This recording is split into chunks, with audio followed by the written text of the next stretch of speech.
how to embed TikTok video on Wix website. So all you have to do is to open your Wix website customization area where you can edit your page or your website. Now here, what you're going to do is to go to another website called Elfsite. So I'll just give you the link down below and it will lead you here, exactly here. Now, on the left side, you will see 6 different templates there. So choose the template that you want to use. So for me, I want to use this slider here and tap on continue with this website. Now here, tap on add source, and if you already have your business TikTok account, then tap on profile and of course add your TikTok profile. Now for me, I'll just use hashtag here and enter my TikTok hashtag and tap on filters here if you want to add some filter about the hashtag, the keyword, about the specific post and the date. And if you're done with that, tap on done and tap on add website.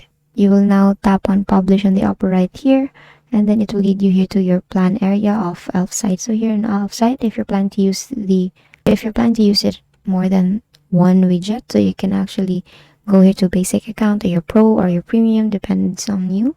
But for me, for tutorial purposes, and I just want to use one widget, then they have a free trial for that.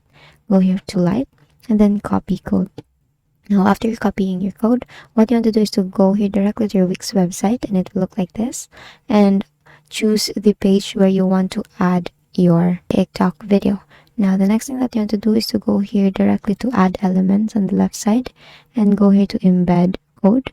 Under embed code, go to embed HTML, and then let's just drag it here.